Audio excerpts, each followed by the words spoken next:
गुलाम नबी आजाद से न्यूज 24 से बातचीत करते हुए कहा है कि इस बार जम्मू कश्मीर में पूर्ण बहुमत की सरकार नहीं बनेगी।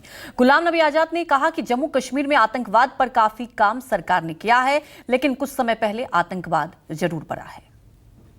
कश्मीर के फॉर्मर सीएम और डीपीएपी के अध्यक्ष गुलाम नबी आजाद साहब हमारे साथ, इनसे बातचीत करते हैं। सर, 10 सालों के बाद जम्मू कश्मीर में विधानसभा के चुनाव हो रहे हैं, आपकी पार्टी के उम्मीदवार चुनाव मैदान में है, आपने खुद चुनाव प्रचार का जिम्मा संभाला है, क्या कहेंगे? ना, ये गलत है दोनों कि मैंने संभाला है और बहुत कैंडिडेट, ये भी गलत है। लेकिन ये दुरुस्त है कि 10 साल के बाद इलेक्शन हुआ तो उसके नुकसान बहुत। एक 10 साल में हम बहुत पीछे रह गए जम्मू कश्मीर डेवलपमेंट के सिलसिले में और एम्प्लॉयमेंट के सिलसिले में। और दूसरा कि इन 10 सालों में इतनी उम्मीदें जागी हैं लोगों में, हर एक एमएलए बनना चाहता। इन 10 सालों में यहाँ डीडीसी और बीडीसी के इलेक्शन हुए तो उनमें भी नई उमंग है कि वो डीडीसी बीडीसी रहे, अब एमएलए रहे। यही वजह है कि बहुत सारी कैंडिडेट हर कॉन्स्टिट्यूंसी में है। जहाँ तक मेरी पार्टी का सवाल है, जिस मकसद के लिए और जिस जोश खरोश से हमने पार्टी बनाई, लेकिन वो मुकद्दर को मैं नहीं था, क्योंकि महीना भर पहले मैं अचानक मेरी छाती में दर्द हुआ और मुझे दिल्ली एडमिट होना पड़ा और उसकी वजह से कुछ खामियां पाई गई। उसके लिए मैं दवाई वगैरह खा रहा हूं। और मैं सोच रहा था, जब हार्ट की प्रॉब्लम हुई तो मैं सोच रहा था कि शब मैं आ नहीं पाऊंगा, तो इसलिए मुझे एक स्टेटमेंट देना पड़ा कि हमारे लोगों को विड्रॉ करना चाहिए, इलेक्शन नहीं लड़े। तो बहुत सारे लोगों ने विड्रॉ किया।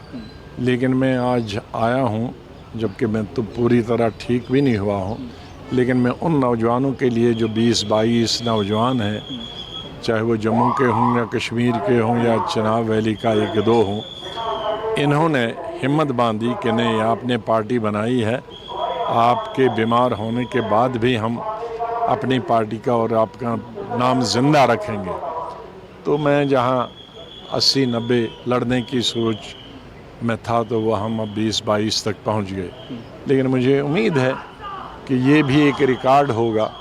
ये अभी मैं देख रहा था कि गुडविल बहुत है। मैं देख रहा था गाड़ी कौन सी ऊंची है। कई दोस्तों को फ़ोन किया, कई जम्मू, कोई श्रीनगर, जिनको मैं जानता भी नहीं, उन्होंने गाड़ियाँ 5-6 रख दी के। तो उससे लगता है कि गुडविल लोगों में अभी भी है।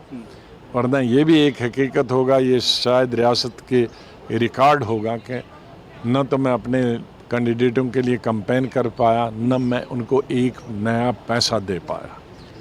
बगैर पैसे के और बगैर कैंपेन के, ये 2-3 जगह मैं कैंपेन करूँगा, कैंपेन नहीं होता है। बगैर कैंडिडेटों के कैंपेन करने के लिए मेरी पार्टी इलेक्शन रही। मेरे ख्याल में ये बहुत रिकॉर्ड बढ़ा रही है। शुक्रिया हमसे बातचीत करने के लिए। तो ये थे गुलाम नबी आजाद साहब, जो बता रहे हैं कि इन्हें पूरा भरोसा है कि जनता इनकी पार्टी के उम्मीदवारों पर अपना भरोसा जताएगी, विकास के नाम पर वोट मांग रहे हैं और जनता इनके पार्टी के उम्मीदवारों को जरूर जिताएगी। कैमरामैन जयतेंद्र के साथ पंकज शर्मा, न्यूज़ 24, डोडा।